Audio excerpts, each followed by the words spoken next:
السلام علیکم ورحمۃ اللہ وبرکاتہ۔ محترم ناظرین و سامعین کرام، میں آپ کو اپنے چینل پر خوش آمدید کہتا ہوں۔ آج میں اپنے چینل پر سورۃ الانسان کا مطالعہ کرنے جا رہا ہوں۔ میں اردو میں ترجمہ کے ساتھ پڑھوں گا اور اس کو سمجھنے کی کوشش کروں گا انشاءاللہ العزیز۔ تو شروع کرتے ہیں۔ اعوذ باللہ من الشیطان الرجیم، بسم اللہ الرحمن الرحیم۔ هل أتى على الإنسان حين من الدهر لم يكن شيئا مذكورا۔ انسان پر کبھی ایسا وقت آیا ہے کہ نہیں جب وہ کوئی قابل ذکر چیز نہیں تھا۔ یعنی ایک وقت انسان پر ایسا آیا تھا شروع میں کہ جب وہ کوئی قابل ذکر چیز ہی نہ تھا۔ إِنَّا خَلَقْنَا الْإِنسَانَ مِن نُطْفَةٍ أَمْشَاجٍ نَبْتَلِيهِ فَجَعَلْنَاهُ سَمِيعًا بَصِيرًا۔ ہم نے انسان کو ایک ملے جلے نطفے سے اس طرح پیدا کیا کہ اسے آزمائیں، پھر اسے ایسا بنایا کہ وہ سنتا بھی ہے، دیکھتا بھی ہے۔ یعنی اللہ تعالیٰ نے جو انسان کو اس دنیا میں بھیجا ہے، اس کا مقصد تو آزمائش ہے۔ آزمائش ہے کہ وہ نیک عمل کرتا ہے کہ برے عمل کرتا ہے۔ تو اسی لیے اللہ تعالیٰ نے اسے سنتا ہوا، دیکھتا ہوا بنا دیا، تاکہ وہ سنے بھی دیکھے بھی، اس کے لیے ایک آزمائش ہو، ٹیسٹ ہو، اچھے برے کو سمجھنے کا ایک اس کے پاس اللہ تعالیٰ نے قوت پیدا فرما دی۔ اِنَّا هَدَيْنَاهُ السَّبِيلَ إِمَّا شَاكِرًا وَإِمَّا كَفُورًا۔ ہم نے اسے راستہ دکھایا کہ وہ یا تو شکر گزار ہو یا ناشکر ہو بن جائے۔ یعنی راستہ کون سا دکھایا؟ انسان کو آنکھیں دی، دماغ دیا، عقل دی، شعور دیا، ٹھیک ہے، بصارت دی۔ تو اس کے اندر اللہ تعالیٰ نے ایک نیکی اور بدی کو پہچاننے کی جو صلاحیت ہے وہ ودیت فرما دی۔ ہر انسان جو ہے وہ سمجھتا ہے کہ کیا اچھا ہے کیا برا ہے۔ تو یہ اس لیے ہے کہ تاکہ اللہ تعالیٰ آزمائے کہ کون شکر گزار بنتا ہے اور کون ناشکرا بنتا ہے۔ تو شکر گزار بننے کا مطلب یہ نہیں ہوتا کہ صرف بندہ زبان سے شکریہ ادا کر دے اور کہہ دے اللہ کا شکر ہے الحمدللہ پڑھ لے، بلکہ حقیقی شکر گزاری یہ ہوتی ہے کہ انسان جو ہے وہ اللہ تعالیٰ کی باتیں مانے، عبادتیں کرے، نمازیں پڑھے، جو اللہ تعالیٰ نے احکامات بیان فرمائے ہیں تو ان پر عمل کرے۔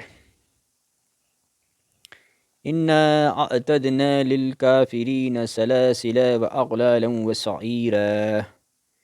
ہم نے ہی کافروں کے لیے زنجیریں، گلے کے توق اور بھڑکتی ہوئی آگ تیار کر رکھی ہے۔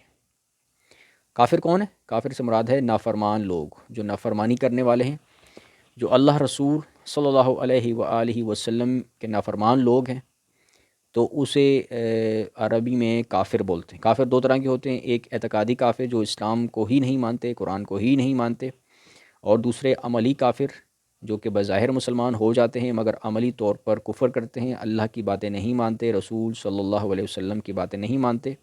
جیسے نبی صلی اللہ علیہ وسلم نے فرمایا کہ جس نے جان بوجھ کر نماز ترک کر دی اس نے کفر کیا۔ تو نماز ترک کرنا بھی کفر ہے اور یہ معمولی چیز نہیں ہے، اس کے باعث انسان جہنم میں چلا جاتا ہے۔ قرآن شریف میں ہے کہ جب جہنمیوں سے پوچھا جائے گا، بعض جہنمیوں سے، کہ وہ جہنم میں کیسے آئے، تو وہ کہیں گے کہ ہم تو نماز پڑھنے والوں میں سے نہیں تھے۔ اسی طرح جو بیویاں ہوتی ہیں، عورتیں ہوتی ہیں جو خاوندوں کی ناشکری کرتی ہیں، خاوندوں کی نافرمانی کرتی ہیں، تو اس کے لیے بھی لفظ کفر استعمال ہوا ہے۔ اور نبی کریم صلی اللہ علیہ وسلم نے فرمایا ہے کہ جہنم میں نے دیکھا تو وہاں پر اکثریت عورتوں کی تھی۔ صحابہ نے پوچھا اس کی کیا وجہ ہے، تو آپ صلی اللہ علیہ وسلم نے فرمایا اس کی وجہ یہ ہے کہ وہ اپنے خاوندوں کی نافرمانی کرتی ہیں۔ یعنی اگرچہ کہ وہ بظاہر مسلمان ہی ہوں مگر خاوندوں کی نافرمانی کی وجہ سے بھی وہ جہنم میں جا سکتی ہیں۔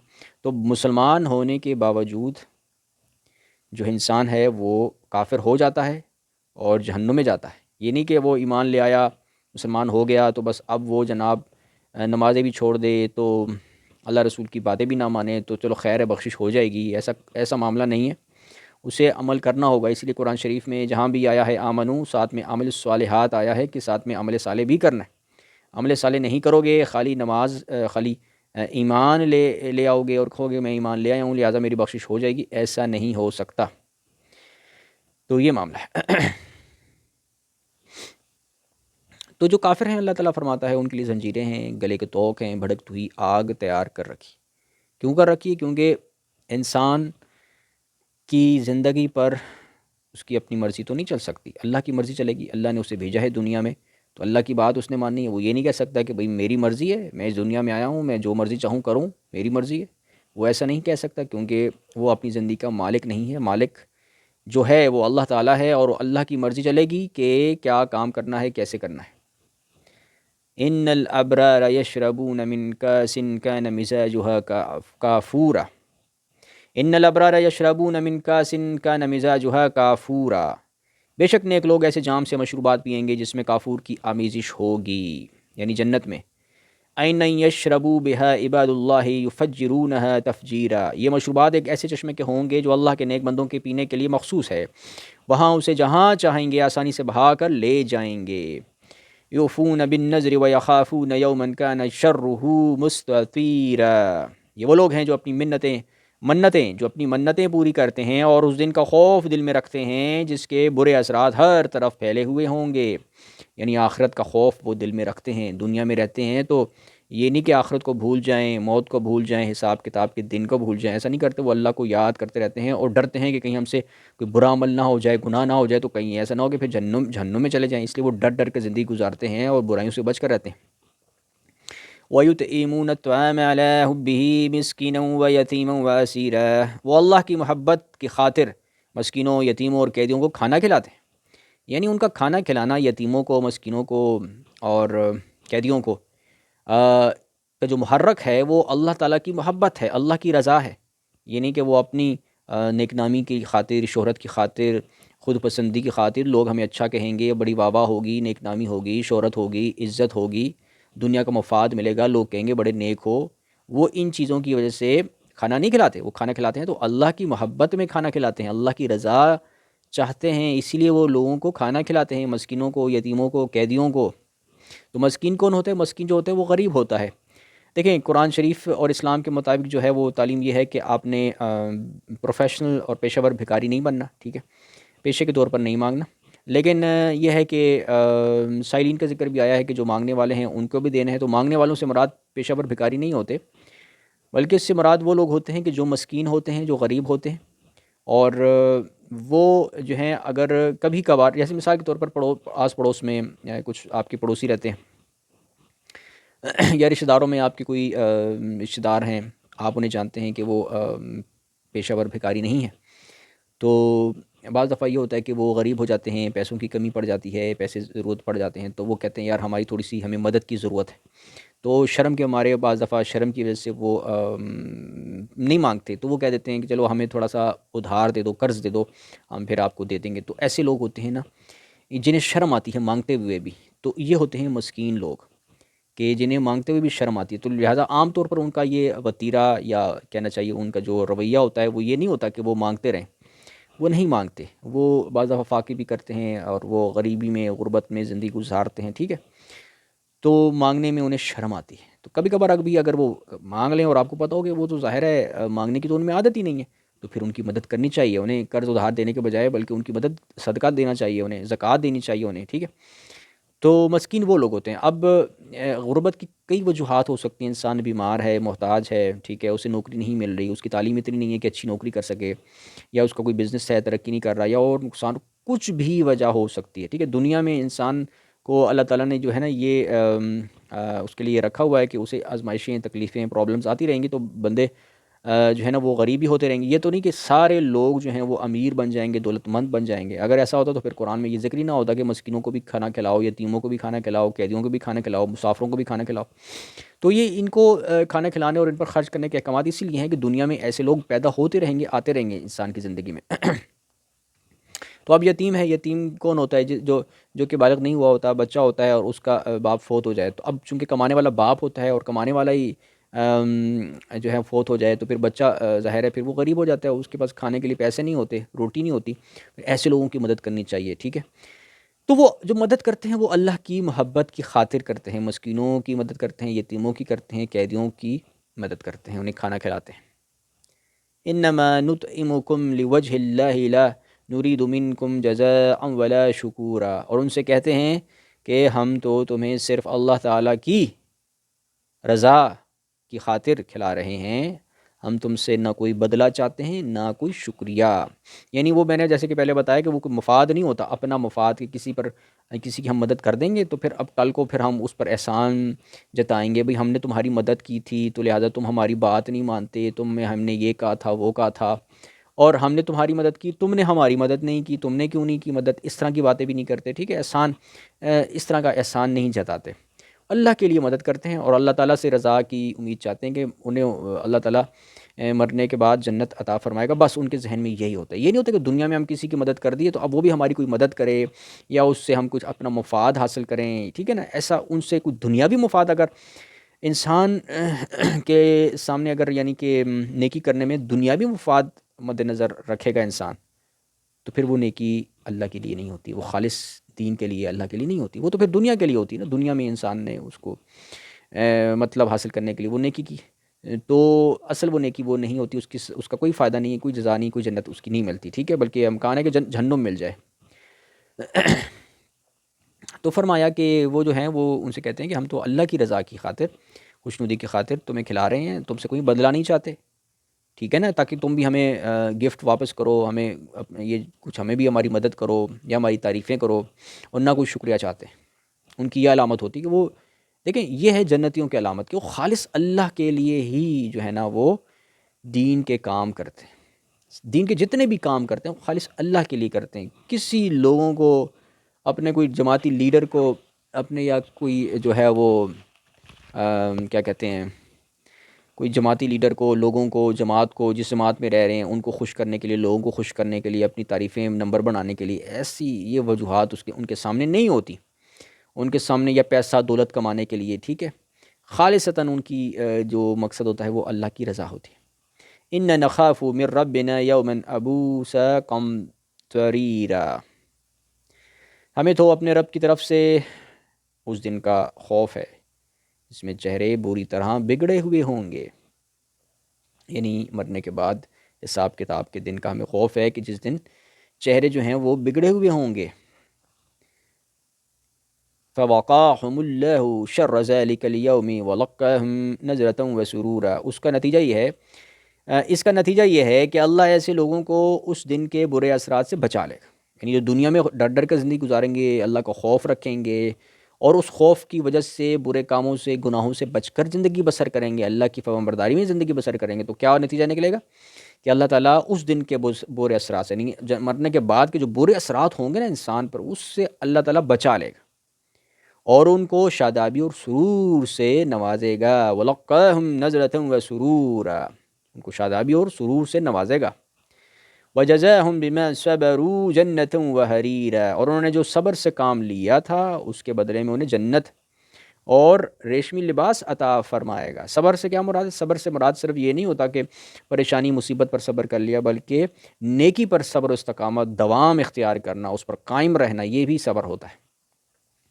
تو جو صبر کیا، نیکیوں پر صبر کیا، برائیوں سے بچ کر رہے، یہ جو صبر ہے نا، اس کی بدلے اللہ تعالیٰ انہیں جنت اور ریشمی لباس عطا فرمائے گا۔ متقئین فیہا علی الارائک لا یرون فیہا شمسا ولا زمہریرا، وہ ان باغوں میں آرام دہ اونچی نشستوں پر تکیہ لگائے بیٹھے ہوں گے، جہاں نہ دھوپ کی تپش دیکھیں گے اور نہ کڑاکے کی سردی۔ وَدَانِيَةً عَلَيْهِمْ ظِلَالُهَا وَذُلِّلَتْ قُطُوفُهَا تَذْلِيلًا، اور حالت یہ ہوگی کہ ان باغوں کے سائے ان پر جھکے ہوئے ہوں گے اور ان کے پھل مکمل طور سے ان کے آگے رام کر دیے جائیں گے۔ وَيُطَافُ عَلَيْهِمْ بِآنِيَةٍ مِّن فِضَّةٍ وَأَكْوَابٍ كَانَتْ قَوَارِيرًا، اور ان کے سامنے چاندی کے برتن اور وہ پیالے گردش میں لائے جائیں گے جو شیشے کے ہوں گے۔ یہ اصل میں یہ وہ چیزیں ہیں جو جو ہے نا جس وقت ظاہر ہے یہ قرآن جب نازل ہوا عرب کے لوگ تھے تو وہ ان چیزوں کو پسند کرتے تھے، تو چونکہ وہ ان چیزوں کو پسند کرتے تھے اس لیے اللہ تعالیٰ نے ان کی مثالیں بیان فرمائی کہ یہ سب جو ہے اور اس سے بہت اعلیٰ درجہ کی چیزیں جنت میں ملیں گی۔ قواریر من فضۃ قدروها تقدیرا، شیشے بھی چاندی کے جنہیں بھرنے والوں نے توازن کے ساتھ بھرا ہوگا۔ وَيُسْقَوْنَ فِيهَا كَأْسًا كَانَ مِزَاجُهَا زَنْجَبِيلًا، اور وہاں ان کو ایسا جام پلایا جائے گا جس میں سونٹھ ملا ہوا ہوگا۔ عَيْنًا فِيهَا تُسَمَّى سَلْسَبِيلًا، وہاں کہ ایسے چشمے سے جس کا نام سلسبیل ہے۔ وَيَطُوفُ عَلَيْهِمْ وِلْدَانٌ مُخَلَّدُونَ إِذَا رَأَيْتَهُمْ حَسِبْتَهُمْ لُؤْلُؤًا مَنْثُورًا، ان کے سامنے خدمت کے لیے ایسے لڑکے گردش میں ہوں گے جو ہمیشہ لڑکے ہی رہیں گے، جب تم انہیں دیکھو گے تو یہ محسوس کرو گے کہ وہ موتی ہیں جو بکھیر دیے گئے ہیں۔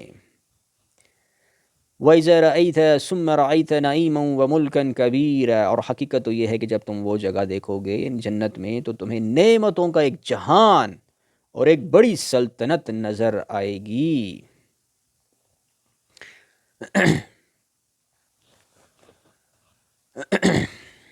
عَالِيَهُمْ ثِيَابُ سُنْدُسٍ خضر واستبرق وحلوا أساور من فضة وسقاهم ربهم شرابا طهورا، ان کے اوپر بارش ریشم کا سبز لباس اور لبیز ریشم کے کپڑے ہوں گے، اور انہیں چاندی کے کنگنوں سے آراستہ کیا جائے گا، اور ان کا رب انہیں نہایت پاکیزہ شراب پلائے گا۔ ان هذا كان لكم جزاء وكان سعيكم مشكورا، اور فرمائے گا کہ یہ ہے تمہارا انعام اور تم نے دنیا میں جو محنت کی تھی اس کی پوری قدردانی کی گئی ہے۔ محنت سے مراد ہے یعنی نیک اعمال کی جو محنت کی تھی، اللہ تعالیٰ کے راستے میں جو جد و جہد کی تھی، جہاد کیا تھا، جو محنت کی تھی نیک اعمال اختیار کرنے کی، اس کے بدلے میں یہ جنت عطا کی جائے گی، یہ انعامات عطا کیے جائیں گے۔ ان نحن نزلنا علیک القرآن تنزیلا، اے پیغمبر صلی اللہ علیہ وسلم ہم نے ہی آپ پر قرآن تھوڑا تھوڑا کر کے نازل فرمایا ہے۔ فاصبر لحکم ربک ولا تطع منهم آثما او کفورا، لہٰذا آپ اپنے رب کے حکم پر صبر کریں اور ان لوگوں میں سے کسی نافرمان یا کافر کی بات نہ مانیں۔ یہاں پہ جو فرمایا فاصبر لحکم ربک کہ اپنے رب کے حکم پر صبر کریں، تو صبر سے مراد جیسے کہ میں نے پہلے بھی بتایا تھا کہ صرف یہ نہیں ہوتا کہ انسان مصیبتوں، پریشانیوں، ابتلاؤں پر ہی صبر کرے، بلکہ نیکی پر صبر کرنا، ثابت قدم رہنا، قائم رہنا، برائیوں سے بچ کر رہنا، یہ بھی صبر کہلاتا ہے، صبر ہوتا ہے۔ تو فرمایا کہ اللہ کے حکم پر صبر کریں اور ولا تطع، اور اطاعت نہ کریں، کہنا نہ مانیں، منہم آثما او کفورا، ان کافروں میں سے، ان لوگوں میں سے کسی نافرمان کی بات نہ مانیں۔ وَاذْكُرِ اسْمَ رَبِّكَ بُكْرَةً وَأَصِيلًا، اور اپنے رب کے نام کا صبح و شام ذکر کیا کریں۔ سبحان اللہ وبحمدہ سبحان اللہ العظیم۔ وَمِنَ اللَّيْلِ فَاسْجُدْ لَهُ وَسَبِّحْهُ لَيْلًا طَوِيلًا، اور کچھ رات کو بھی اس کے آگے سجدے کیا کریں اور رات کے لمبے وقت میں اس کی تسبیح کریں۔ سبحان اللہ وبحمدہ سبحان اللہ العظیم۔ ان هؤلاء يحبون العاجلة ويذرون وراءهم يوما ثقيلا، یہ لوگ تو دنیا کی فوری چیزوں سے محبت کرتے ہیں اور اپنے آگے جو بھاری دن آنے والا ہے یعنی آخرت کا دن، اسے نظر انداز کر دیتے ہیں، کیونکہ یہ عام طور پر لوگوں کی یہ عادت ہوتی ہے۔ دنیا میں اگر آپ دیکھیں تو زیادہ تر لوگ ایسے ہوتے ہیں بس وہ دنیا پرست ہوتے ہیں، دنیا داری، ہر وقت دنیا دنیا دنیا، مال کمانا، پیسہ دولت، عیش و عشرت، بس انہی چیزوں کے چکر میں پھنسے ہوتے ہیں اور آخرت کو نظر انداز کر دیتے ہیں، اللہ کو خوف نہیں رکھتے، باتیں نہیں کرتے اور نیک اعمال نہیں کرتے۔ نحن خلقناهم وشددنا اسرهم واذا شئنا بدلنا امثالهم تبدیلا، ہم نے ہی انہیں پیدا کیا ہے اور ان کے جوڑ بند مضبوط کیے ہیں، یعنی اس کے انسان کو اللہ تعالیٰ نے پیدا فرمایا، اس کے جو جوڑ ہیں، جسم ہے، اسے مضبوط بنایا ہے، اور ہم جب چاہیں ان کے بدلے ان جیسے دوسرے پیدا کر دیں، یعنی اللہ تعالیٰ کے لیے تو یہ کوئی مشکل نہیں ہے۔